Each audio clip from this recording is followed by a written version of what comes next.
Esto no es una entrevista, con Sara Vendrés. Hoy cerramos el año de una manera muy especial.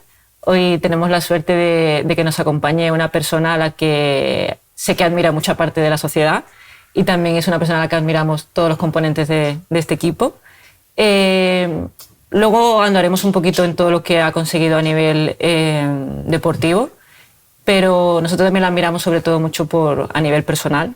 Y antes de empezar me gustaría darle muchas las gracias por la confianza, por el tiempo que nos está regalando y por su empatía, tanto a ella, Paula Leitón, como a su equipo, y que hoy nos estás acompañando por primera vez. Así que muchísimas gracias, Paula, por tu tiempo. Gracias a vosotras. ¿Qué tal? ¿Cómo estás? Muy bien. ¿Sí? Bien. Bien. Hoy quien nos esté viendo un poco desde el canal de YouTube verá que hemos cambiado un poco el decorado. Hoy yo juego en casa, estamos en Sevilla y por eso de nuevo pues, gracias por las facilidades y adaptarnos un poco. Así que... A vosotras, siempre. Yo siempre inicio los episodios, a mí me gustan mucho los superhéroes. ¿Vale? Desde pequeñita me han gustado mucho los superhéroes, entonces a mí me gusta empezar los episodios y yo os otorgo un superpoder. Vale. Que es el poder de la teletransportación, que suele ser siempre el más solicitado, entonces yo ya directamente te lo otorgo. Y aunque estamos muy bien aquí en Sevilla, que hace buen tiempo y venimos de estar bien, yo os lo regalo para que esta conversación que tú y yo vamos a tener la iniciemos en el lugar del mundo que tú quieras. O sea, nos vamos a teletransportar a un sitio que a ti te dé tranquilidad, donde te sientas como más en casa o más a gusto, o igual uno que no has descubierto nunca y dice, pues yo quiero ir aquí y hoy tiramos la casa por la ventana y nos vamos para allá. O sea, lo que tú quieras. Vale. ¿Dónde te gustaría que tuviésemos como esta conversación? Diría un sitio de playa. Vale. Tal vez en alguna isla así un poco remota. Vale. ¿Arena blanca o cristalina y estas cosas? Sí, tipo vale. A lo mejor Polinesia francesa, más por ahí. Vale. Vale, nos sentamos en la arena directamente, ¿te parece? Yo soy de sentarme en la arena. Me parece. Perfecto.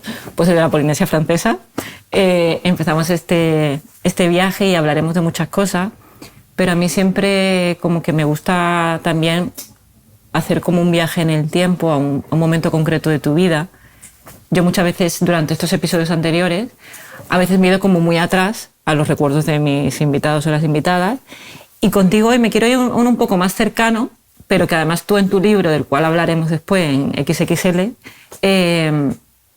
tú describes muy bien, y a mí me gustaría, si te parece bien, que ahora mismo como que remontásemos nuestro tiempo y visualizásemos la Arena París, la Défense.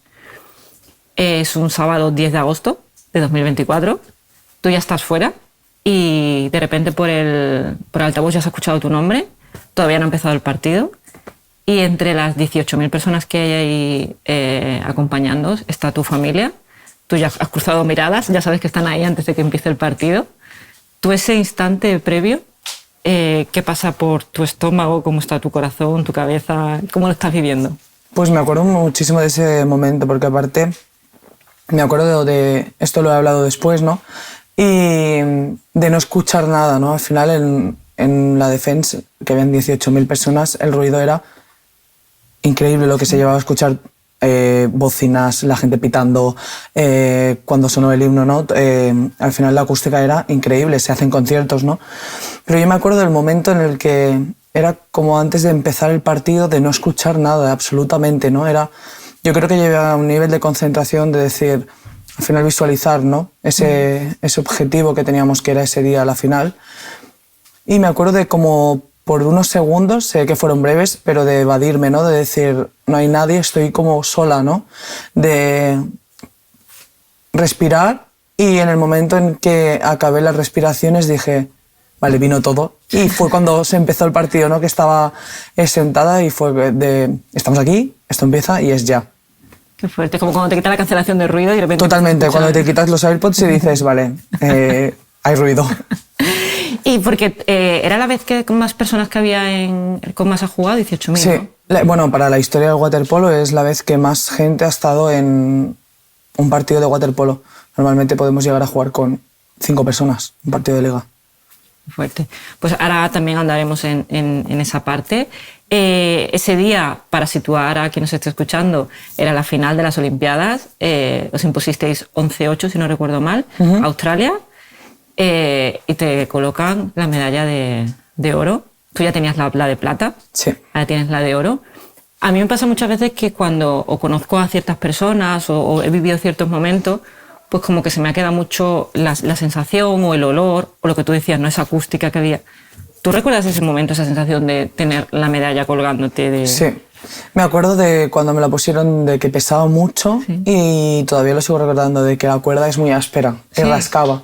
Y yo decía, o sea, cuando me la pusieron, yo me acuerdo que estábamos todas con la medalla en las manos mirando, como es real, es nuestra, ¿no? Y al final es el momento en que miras la medalla y cuando levantas, al final a quien tienes es a tus compañeras, ¿no? En fila. Y claro, la gente llorando, ¿no? De abrazarte, de decir, lo hemos conseguido. Al final te coges las manos fuertes con tus compañeras de es nuestro, de este momento, ¿no? De asimilación, de decir, sí, ha pasado, ya ha acabado el partido y ¿Es no, tuya? es mía, o sea, la tengo en mi cuello. Qué guay, qué guay. Esto fue el año pasado, en el 2024, pero, y además has hablado de tus compis y yo justo te nombraba a tu familia, que es algo que tú nombras mucho en el libro, que creo que también es algo que coincidimos mucho tú y yo, que es el tema de la importancia pues de la persona que te acompaña, ya sea dentro del waterpolo como fuera. Que es la importancia, por ejemplo, de tus padres en este caso, que han estado contigo desde 6 años que empezaste, creo. Sí, al final siempre han estado, ¿no? Ya no solo acompañándome, sino también apoyándome, ¿no? Y sacrificándose por lo que ha sido mi sueño. Al final, cuando yo empecé con 6 años, que a lo mejor doblaba partidos, quien me han llevado a los partidos han sido ellos, quien han madrugado, quien me iban a buscar al cole para llevarme a los entrenamientos, ¿no? Quien se esperaban hasta las 10 de la noche por las tardes para venirme a buscar a entrenar. Al final, ellos también han sacrificado cosas para que yo pueda cumplir mi sueño. Entonces, para mí ha sido muy importante, siempre lo he dicho, que sin ellos no hubiera llegado o hubiera sido muy complicado, ¿no?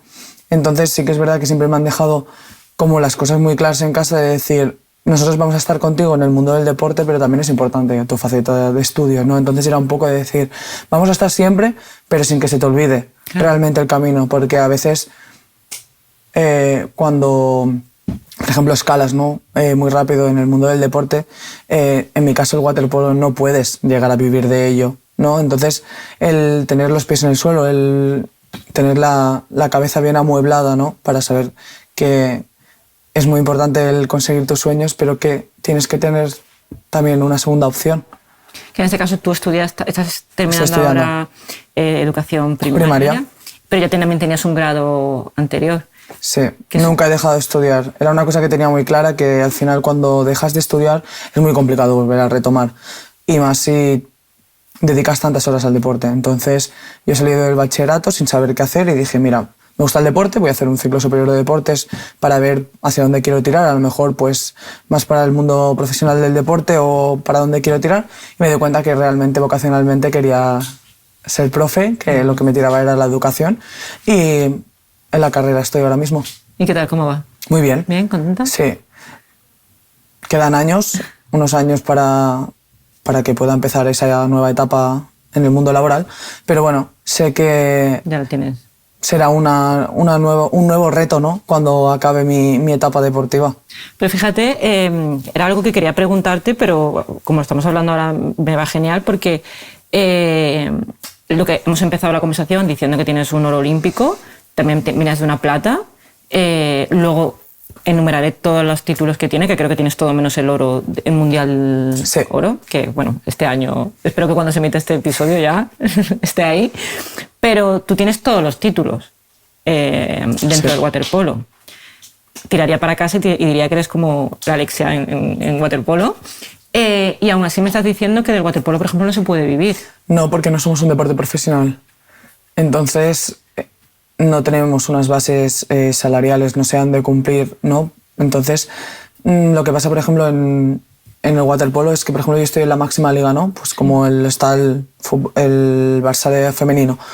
Pero nosotros a lo mejor somos 12 equipos y a lo mejor que tengan un sueldo son 6. Nosotros 6 la gente tiene que trabajar o no dobla porque no llegan, porque no está obligado, ¿no? No tenemos esas bases. Como la para poder- profesionalización que se Exacto. llama. Vale. Entonces es una cosa que es muy complicado. Entonces tú eres consciente de que si estás en el equipo, si tienes la suerte de poder estar jugando en el máximo equipo, pues puedes a lo mejor, ya no te digo vivir, O sea, vives, pero para poderte permitir pues, estudiar, tener tu coche, a lo mejor incluso de independizarte, pero no para vivir de ello.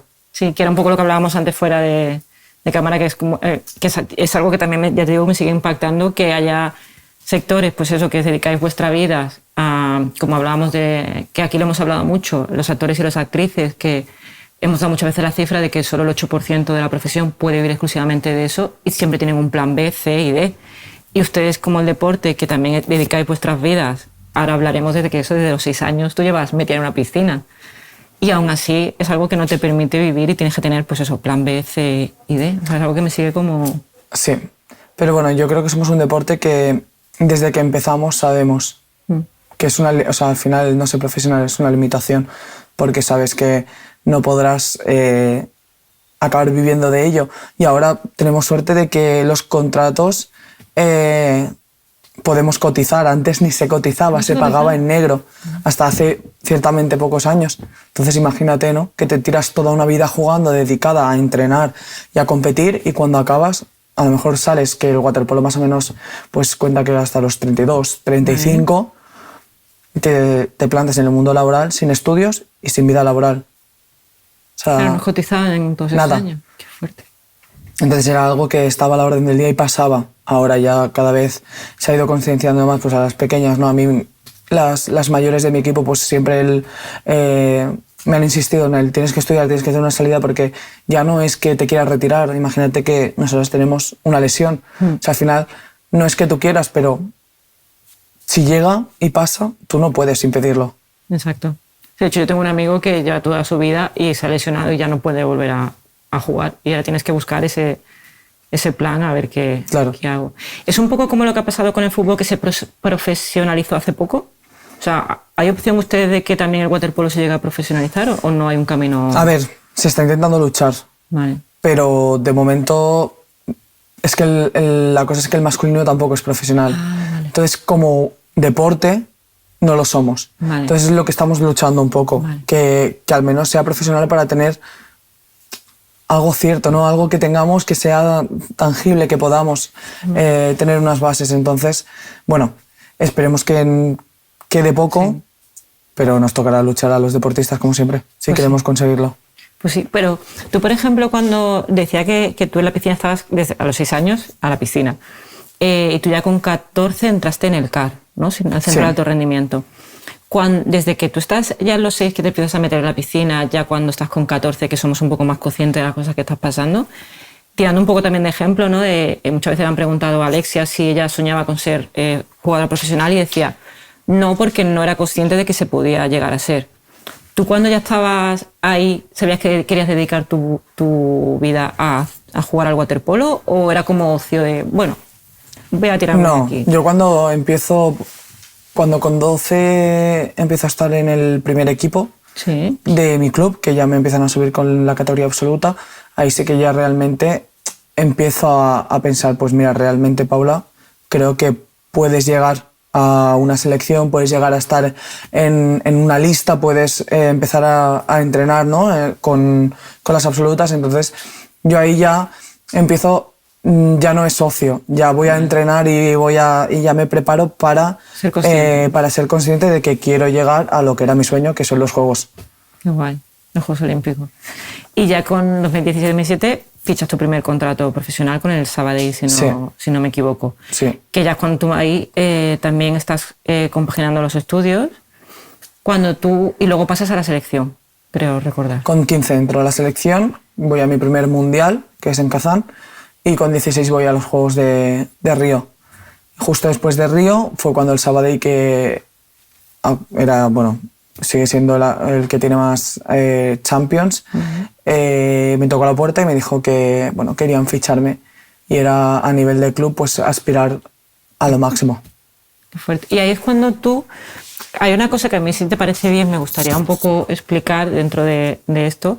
Creo que cuando tú debutas ya con la selección en 2017, no, con la absoluta en 2017. En el 15, fue mi primera vez. Tú cambias creo que entendí en el libro que cambias al rol de boya. Sí. Vale. ¿podemos explicar un poco en qué consiste tu rol? Porque hay... Pues el rol de boya es un poquito como la posición del pivote en baloncesto. Vale. Un poquito pues está en medio, ¿no? En waterpolo jugamos en una forma de arco encarada a esa portería y mi posición es cerca de la portería, que serían como los 2 metros, y estoy de espaldas a portería y de cara a mis compañeras que están para el tiro, para lanzar. Vale. Entonces, bueno, el waterpolo pues, se juega mucho con la estrategia de entrar, salir, ¿no? Mucho movimiento para crear el espacio para las lanzadoras o meter se dice meter la pelota a la boya, que es para sacar una expulsión y jugar una superioridad, que es cuando se comete una expulsión, que es una falta un poquito más dura. Sí.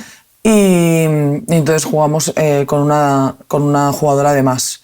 Entonces un poquito yo es la que estoy de espaldas mirando a mis compañeras, pero tengo que buscar el espacio. Es un poco una posición de mucha fuerza. Vale.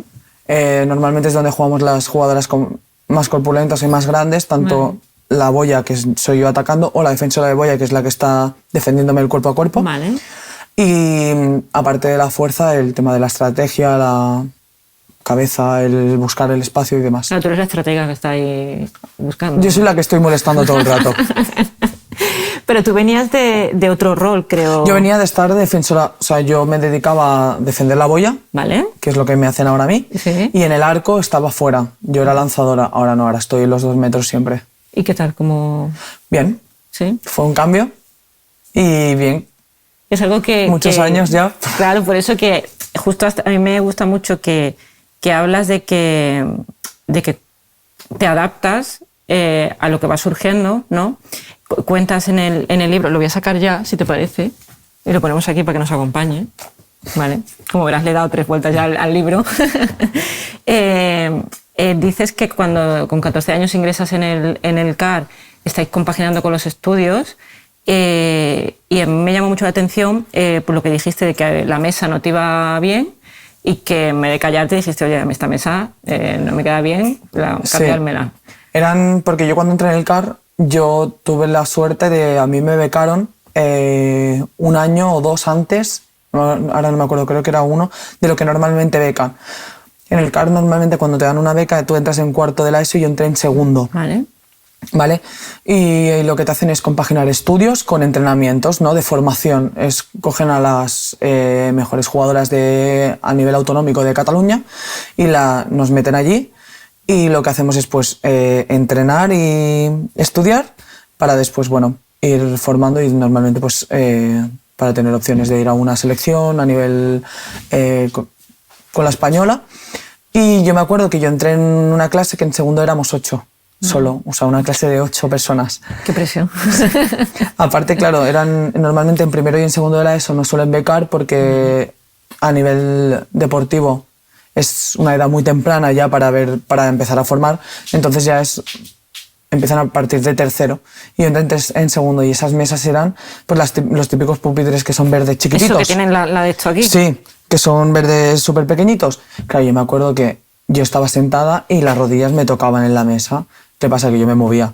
Y era como siempre, Paula, por favor, estate quieta. Paula, estate quieta. Y ya fue cuando dije, es que no puedo estar quieta porque no puedo sentarme. Claro. No estoy cómoda. Y me acuerdo que me hicieron una mesa que era de las verdes cuadradas, sí, pero muchísimo más alta. Entonces yo estaba en una mesa más alta y una silla más alta.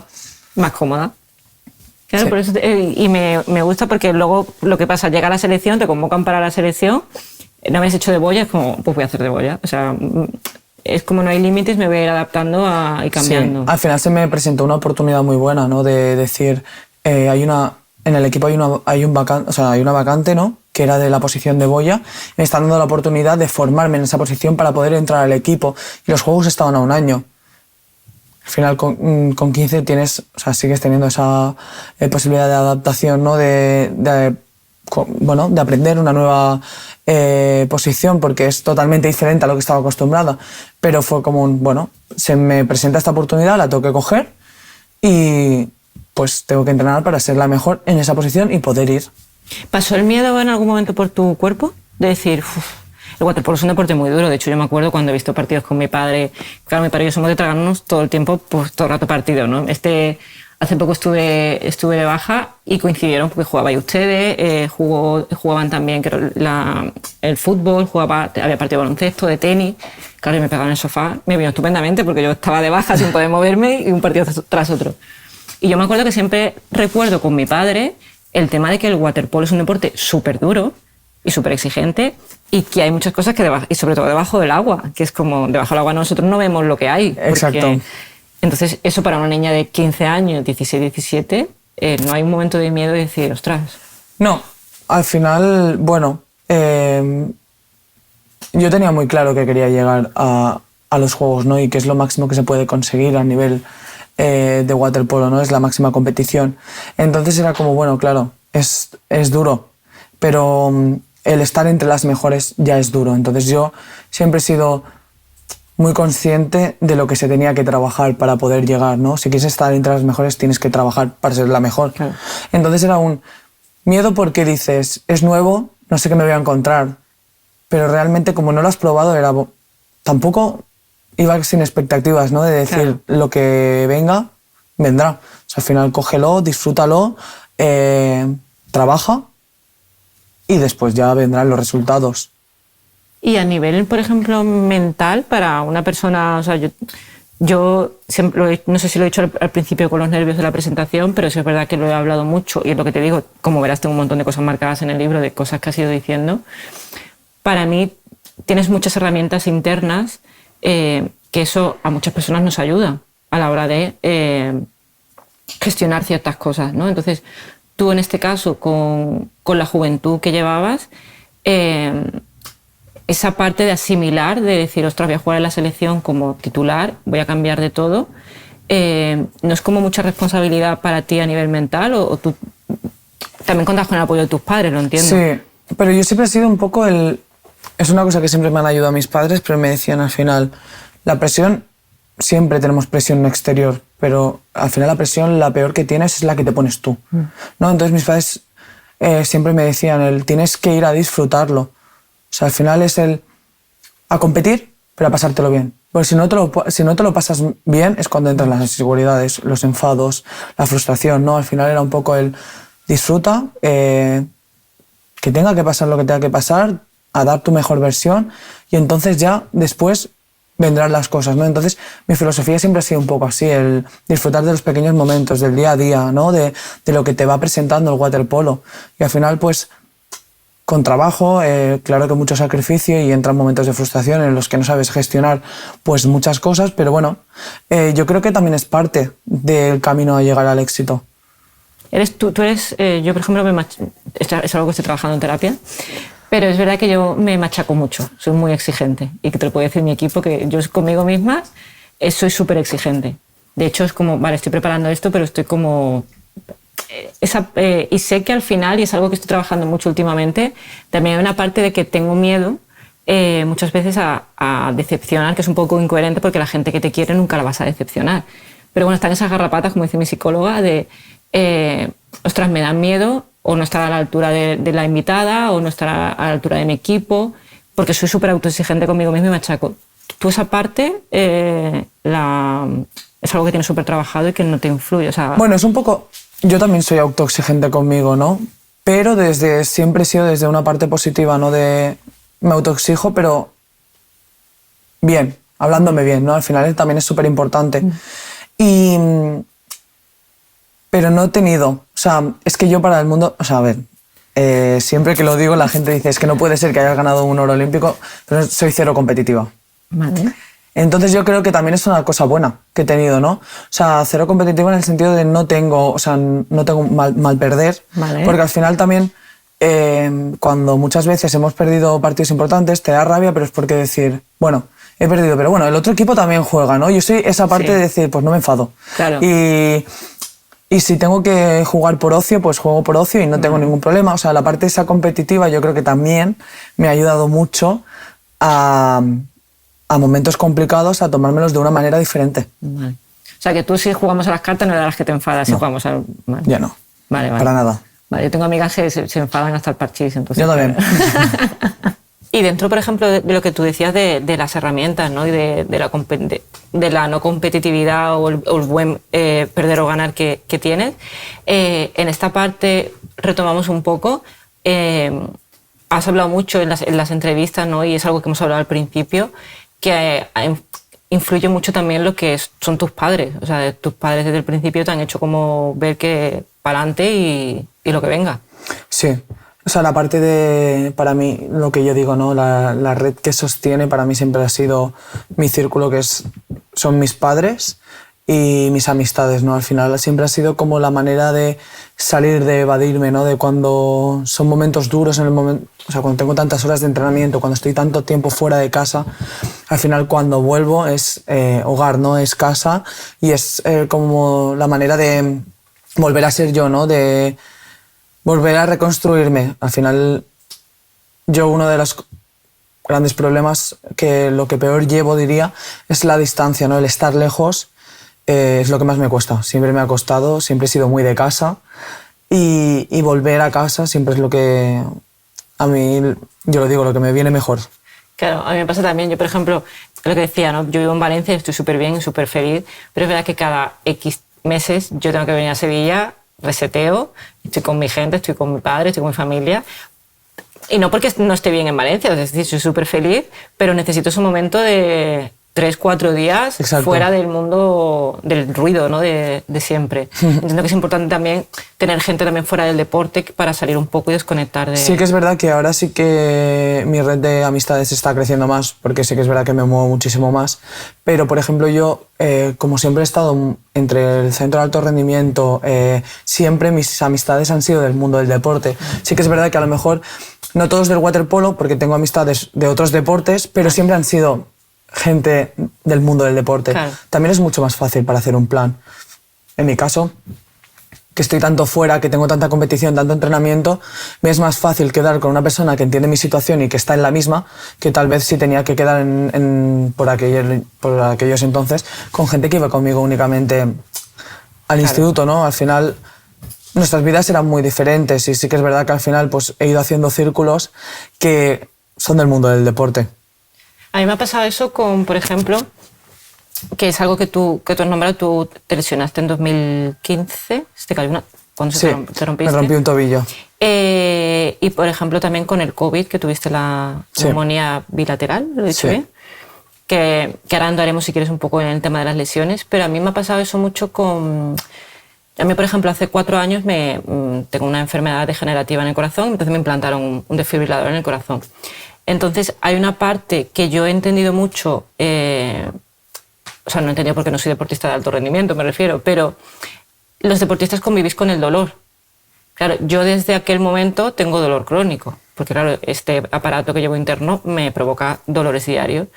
Y es verdad que a mí me ha pasado mucho que, obviamente mi círculo lo entiende y me apoya, pero por ejemplo tengo una amiga que también es deportista y yo con ella he entendido mucho el tema de convivir con el dolor. Y a mí me ha pasado que cuando yo he tenido estos ataques de dolor o estos momentos repentinos de es que no puedo, lo he hablado con ella o he pensado mucho en ella por cómo ella al final lleva muchos años también como deportista, porque al final vuestras lesiones, lo que te decía tú en el waterpolo, en el día a día, te llevarás cada porrazo. Esa parte ustedes, por ejemplo, tú en el dolor, creo que es algo que no se ve. No, al final yo siempre lo digo, el deporte de élite no es salud, el deporte sí, para mantenerte sano, para tener una vida no sedentaria, está bien. Pero el deporte de élite, nosotros al final pasamos límites que nuestro cuerpo no está preparado para ello. Entonces tienes que aprender a convivir con el dolor. Pero porque al final son muchos movimientos de repetición, muchas horas de entrenamiento. Entonces tu cuerpo acaba asimilando ese dolor. Que eso es peor porque a la larga, cuando dejas el deporte, yo me he encontrado con muchas compañeras que ese dolor vuelve. Porque tú te acostumbras a vivir con él, pero sigue ahí. Sí. Y cuando tú dejas el deporte, que estás acostumbrada a que ese dolor para ti es la normalidad, cuando lo dejas, pasa a ser algo que no debería de estar ahí. Entonces es complicado porque ¿cómo convive después con un dolor que realmente lo podrías haber parado? Porque nosotros son dolores que si los tratas o si en el momento que toca paras, lo puedes evitar. Pero realmente si te llega en un momento complicado de la temporada, ¿no? En un momento importante, ¿cómo paras? Al final No puede. es lesión. Claro. Entonces aprendes a llevarlo, aprendes a vivir con ello y sabes que va a estar ahí y no puedes evitarlo. Entonces lo coges y con ello te lo sumas a la mochila de todo lo que tienes para poder competir. Claro, de hecho, a mí me pasa alguna vez que hay días en los que no siento dolor y no te pasa que es como, uy, hoy no me ha dolido el Sí, cuerpo. lo notas claro, dices, hoy pasa algo que no es lo normal. Sí. Y tienes como, cuando el dolor es más, se acrecenta más a lo mejor que otras veces, y lo que tú has dicho de, ostras, esto igual puede acabar en lesión, a mí me pasaba eso durante mucho tiempo. He vivido con ese miedo de que pues, me vuelva a pasar y tener que un episodio de los míos o lo que sea. Y al final pasé como en los primeros años de mi vida como con mucho miedo a vivir. En este caso, ustedes como deportistas, tú lo que me decías de que tu cuerpo te va dando señales y tú sabes que estás poniendo tu cuerpo al límite, ¿no hay un momento de decir, como cuando te rompiste la pierna que tenía los tornillos, de decir, vale, vuelvo a jugar?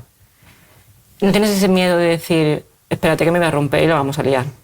No, porque los deportistas lo que tenemos es que al final siempre quieres más. Vale. Y el objetivo, lo que puedes conseguir, siempre acaba siendo más importante. Vale. Entonces lo priorizas, ¿no? Y lo pones lo primero. Vale. Entonces es secundario y no piensas a lo mejor en las consecuencias que puede tener, porque esas consecuencias vienen a largo tiempo. Tú piensas en el objetivo claro, en lo que quieres en ese momento, ¿no? Entonces luego eso ya no lo piensas. Vale, y sí. viene después. Sí, es un poco lo que me pasa a mí, que cuando justo lo hablaba ayer con mi padre, yo tengo que tener un control a la hora de hacer deporte, pero es verdad que es algo que también me gusta mucho de lo que he leído, ¿no? Que te decía el médico que cuando cogiste la neumonía bilateral era tu cuerpo el que te había permitido como curarte bien. Sí. Y tal.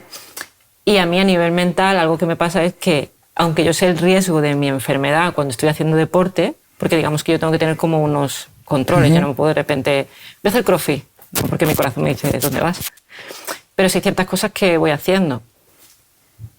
Y es verdad que sé las consecuencias de lo que puede pasar si pongo mi cuerpo al límite, que esto está muy feo igual lo que voy a decir, pero es verdad que es mi momento en el que no pienso que estoy enferma.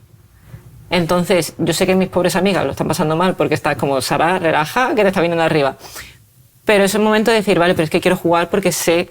Porque estoy bien, porque me noto bien, porque lo que venga ya no será. Mi cuerpo responde. Sí, es una sensación que al final es adictiva. Sí. O sea, tu cuerpo desprende me siento bien, estoy ganando. O sea, el conseguir lo que te propones, al final es adictivo, entonces quieres más. Y aunque al final tú dejas de pensar en que realmente tiene una consecuencia que puede ser dañina. Sí, por eso. Entonces, bueno, tengo deberes también, ahí apuntándome. Y bueno, Paula, al final estamos tocando como muchos temas. En lo que ya hemos recorrido, es verdad que también hay otras cosas de las que ya te digo que sigo recomendando que la gente lea mucho tu libro, porque hay muchas frases que yo he ido subrayando y que con todo lo que te estoy contando en mi vida, a mí también me ha servido mucho.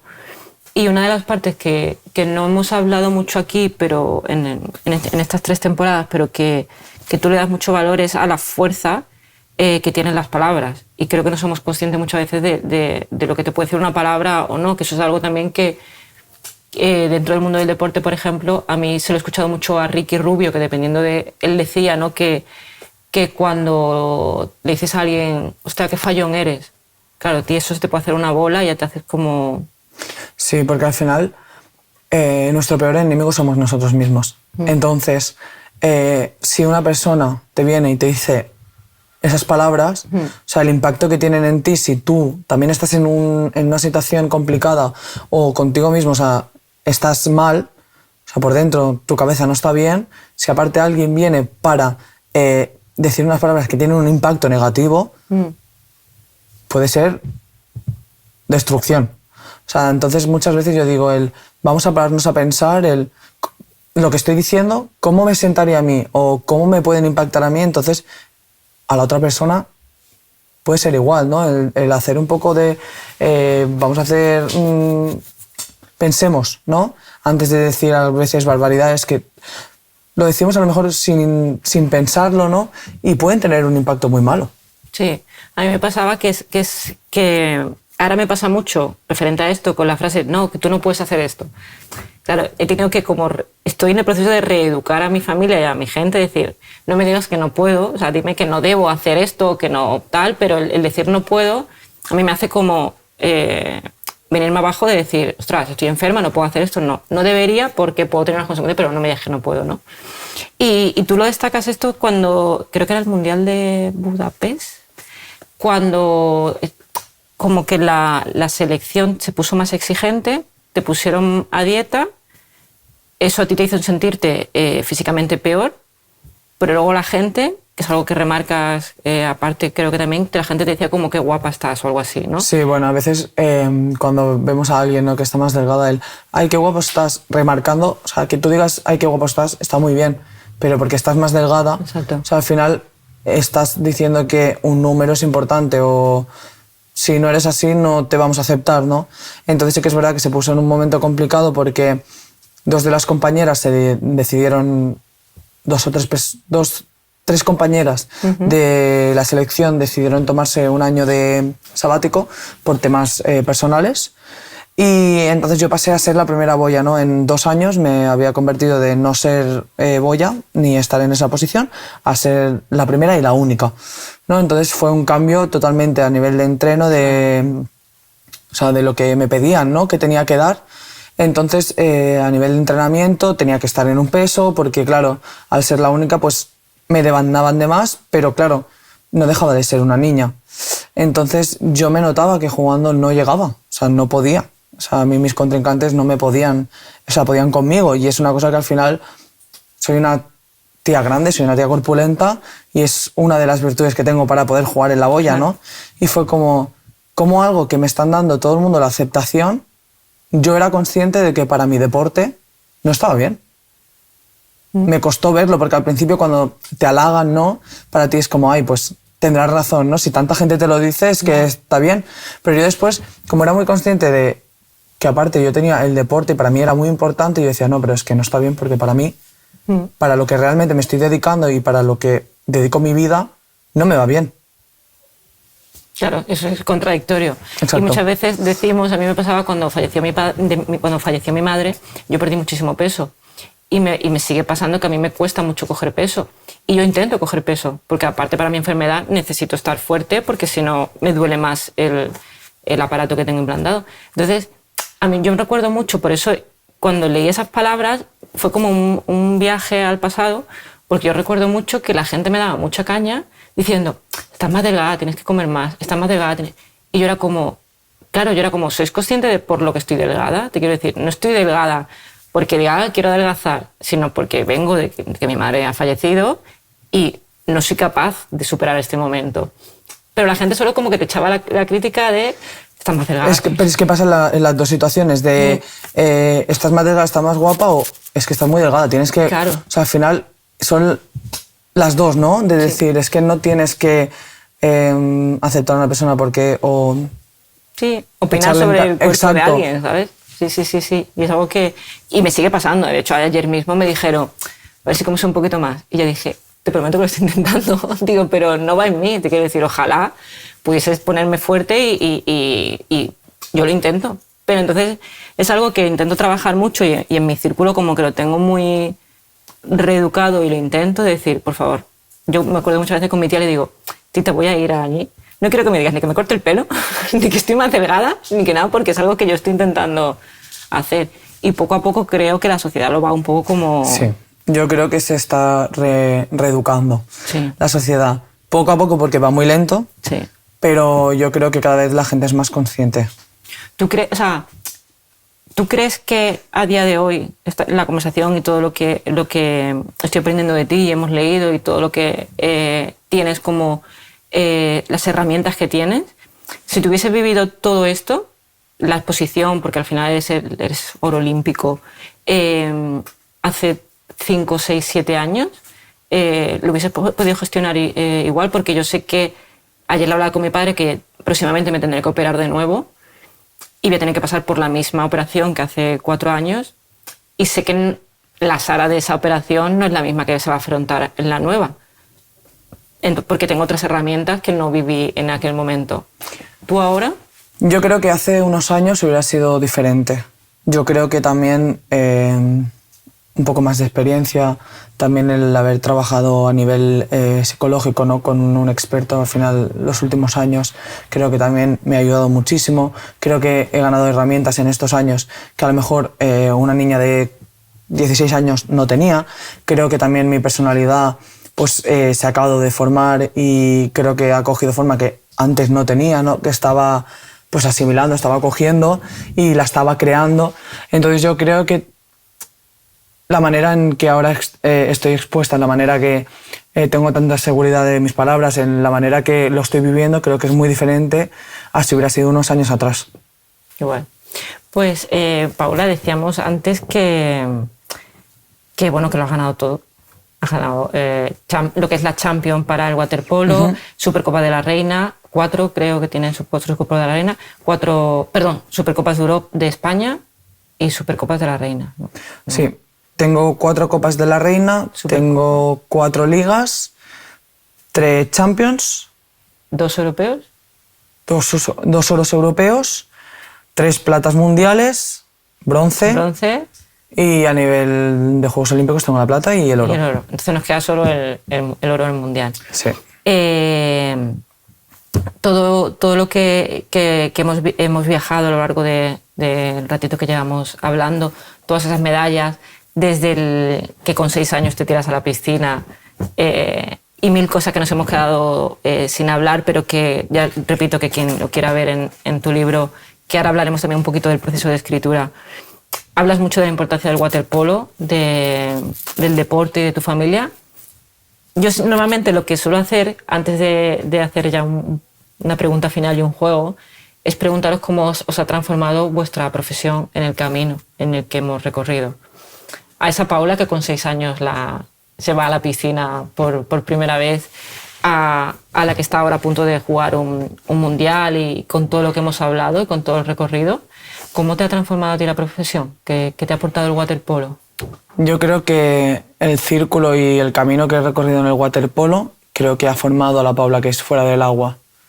Yo creo que todos los valores que me ha enseñado el deporte, todo el sacrificio, los momentos que he vivido, ¿no? Que han sido muchos muy bonitos, pero también han habido muy duros que he tenido que sobrellevar, ¿no? Al final el perder finales, el estar sufriendo con compañeras porque el estar fuera de casa, creo que todo esto me ha ayudado a, sí que es verdad que a ser adulta mucho antes de lo que me tocaba, pero también a formar mi personalidad y cómo es la Paula Leitón fuera del agua.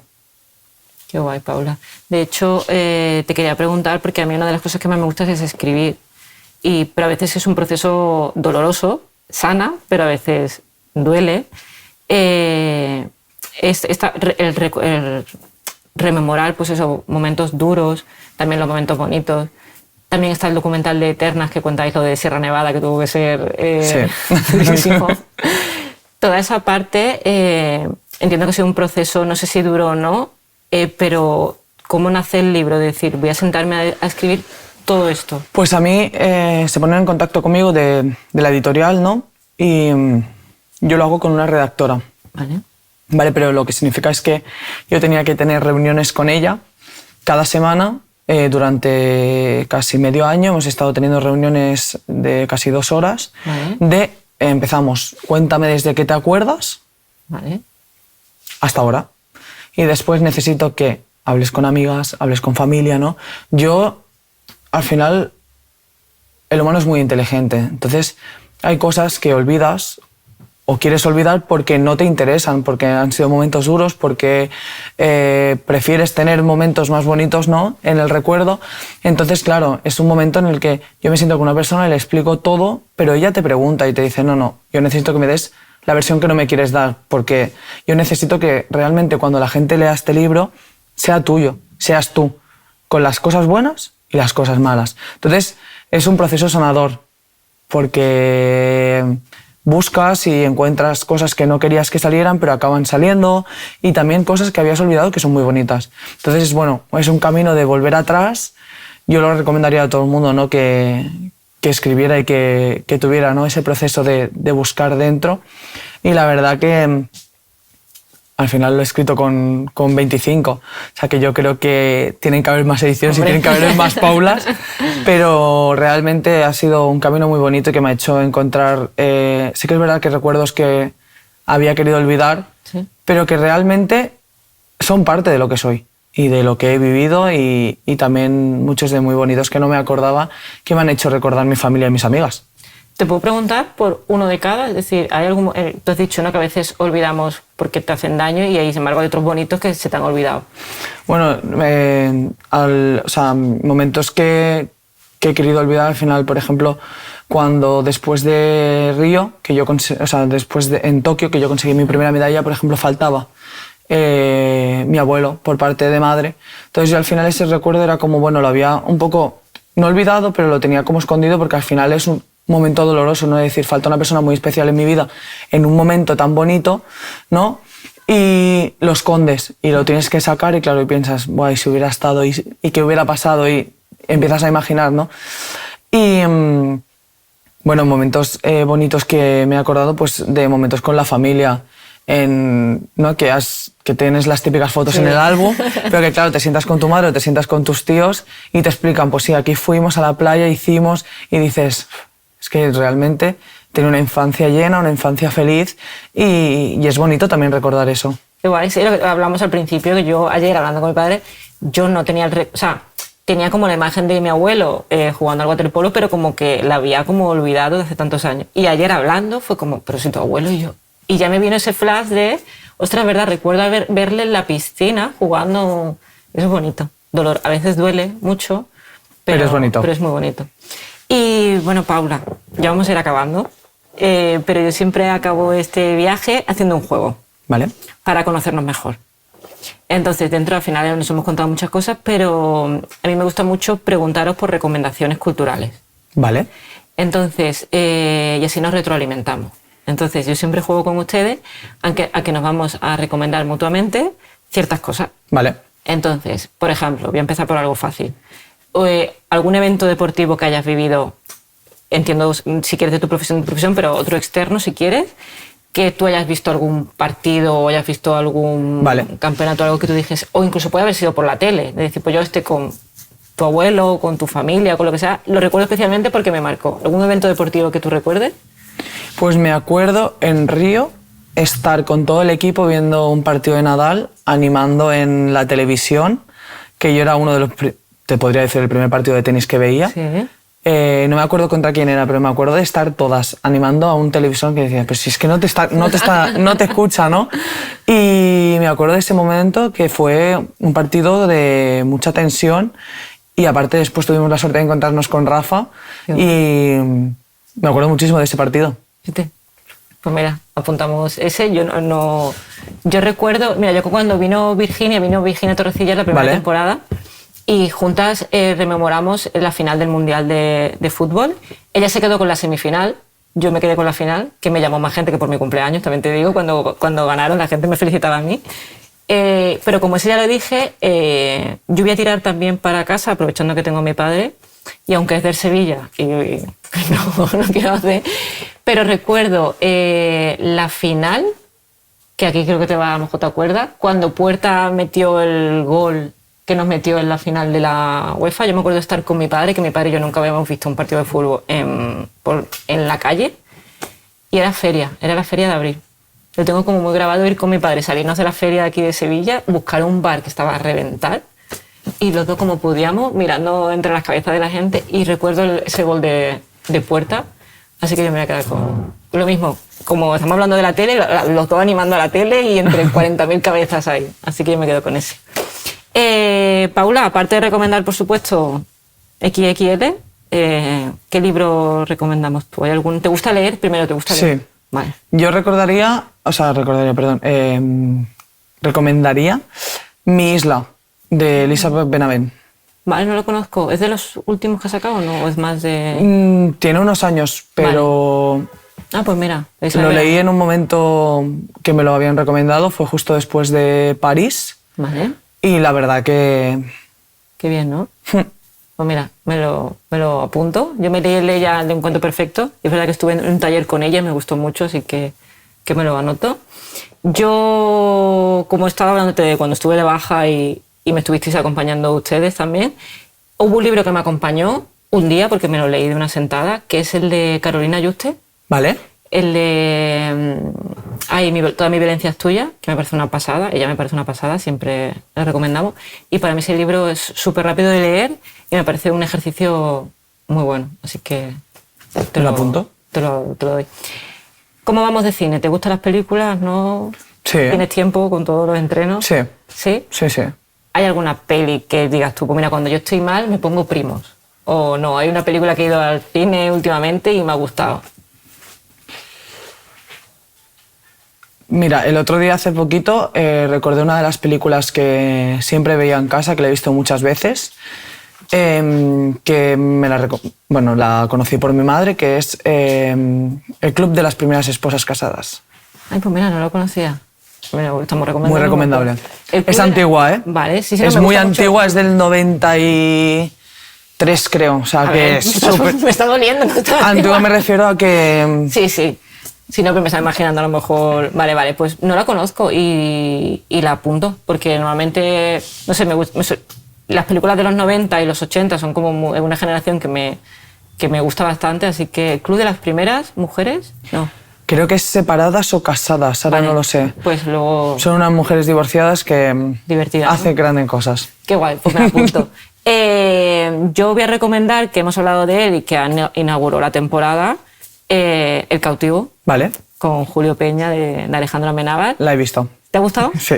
Yo iba, te lo digo que iba sin ningún tipo de pretensión, iba en plan, voy a ver qué tal, y me parece una película de aventuras como muy bien narrada, en los ritmos en medio de súper bien, y Julio me encantó, o sea que qué guay, pues mira, ahí sí hemos coincidido en una. Y ya está, y para conciertos, ¿tenemos tiempo para conciertos? ¿Te gustan? Justo anoche estuve en uno, así que mira. aquí en Sevilla fui al Duende Callejero. Vale. Me encanta la música en español, Sí, ¿eh? pero si tuviera que decir un concierto, que me quedaría es con el de Estopa. Vale. Y hay o sea, que al Stop has ido. Sí. Vale. ¿Y hay alguno que digas tú, pues quiero ver a las Spice Girls, o quiero ver a Adele, o quiero Pues ver... mira, ahora que me he aficionado así un poquito más y que me han recomendado, iría al concierto de Shakira. Ah, mira. Vale, pues si viene la anotamos. Yo siempre me quedaré y mi compero va a saber, siempre voy a decir a Miriam. O sea que he visto a Miriam Rodríguez no sé cuántas veces ya en directo y para mí me parece una de las mejores artistas. La vi hace poco, además en enero estuvo en las ventas y la llenó, así que si algún día tienes oportunidad, que también es música en español y tiene un vozarrón, te recomiendo a Miriam. Pues me la apunto también. Pues nada, recomendamos todo eso, recomendamos XXL. Te deseo toda la suerte del mundo. Cuando se emita esto, no sé si habrá sido ya el Mundial o no, ¿vale? Todo el éxito del mundo, que nos sigamos encontrando. Gracias por todo lo enseñado hoy y a lo largo de todo este tiempo y por tu tiempo, Paula. A vosotras por este ratito, que al final siempre está bien recomendarnos y poner en común vivencias. Muchas gracias, vuelvo cuando quieras.